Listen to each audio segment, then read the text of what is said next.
pessoal, tudo bem? A ideia hoje é tentar trazer alguns enfoques a respeito dos modelos que as empresas usam para contratar empresas de saúde ocupacional e segurança do trabalho. O que eu percebo no dia a dia é que as empresas não têm critérios muito bem definidos. Isso não quer dizer que elas não construam RFPs, que elas não construam processos seletivos para identificar o parceiro que elas têm intenção de contratar. Isso até acontece. Mas o que a gente percebe é que os itens que ela usa para selecionar o parceiro, às vezes não são tão eficientes e específicos quanto deveriam ser para trazer a ela exatamente aquilo que ela tem necessidade no momento. Por exemplo,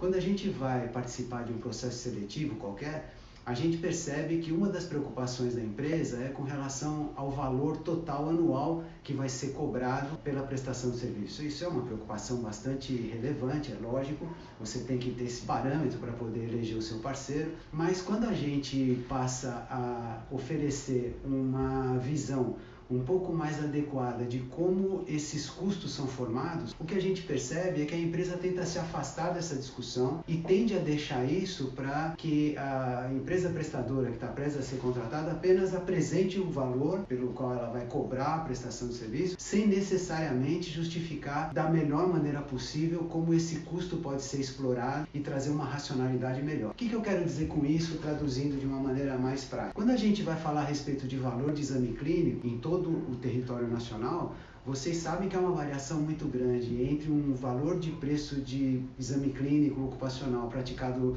no Norte e Nordeste em relação ao Sul, em relação ao Centro-Oeste, em relação à cidade de São Paulo, à cidade do Rio de Janeiro e assim por diante. Porque a oferta, a quantidade de clínicas que trabalham oferecendo esse serviço é muito grande, então é lógico que o valor pela disputa de mercado acaba caindo. Portanto, se você propuser um valor nacional, ou você sobrepõe todos esses gaps que possam existir entre maiores e menores e passa uma linha acima disso tudo e cobra a empresa de maneira a onerá-la para que você não perca como prestador de serviço em nenhum momento, ou você, de maneira mais inteligente, oferece um preço regional pelo exame clínico. O que eu quero dizer é que raramente existe nas empresas contratantes a abertura para que você regionalize o preço. O que na verdade a gente faz quando a gente presta serviço e tem uma extensão de um credenciado que está fazendo esse exame ocupacional lá na ponta para um prestador de serviço, como o caso da GRS Núcleo, por exemplo, é que esse braço de prestação de serviço vai entregar o exame pronto. Quem tem o trabalho de pegar esse exame, traduzir isso de maneira clínica, colocar em sistemas, em relatórios, apresentar para a empresa contratante quais são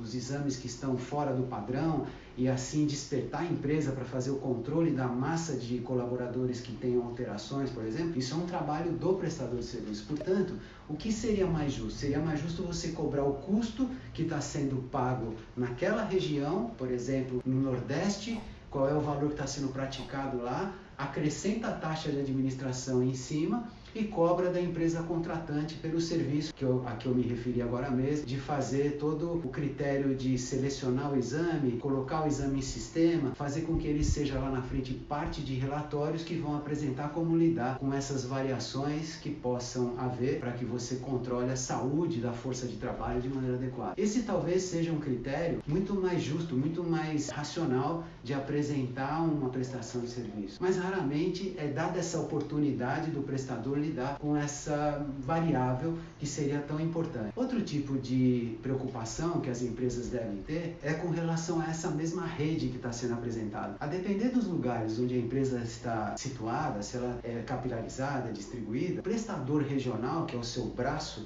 que vai atuar ali fazendo o exame do dia a dia que você precisa, ele às vezes não está tão qualificado quanto deveria ser necessário, quanto seria o desejável para que o exame seja feito da melhor qualidade possível. Infelizmente isso é uma verdade. E o crivo que deve ser apontado em cima de cada prestador para que ele haja de maneira eficiente e cumpra com aquilo que está sendo esperado, às vezes traz para nós alguns dissabores, e a empresa contratante, via de regra, ela se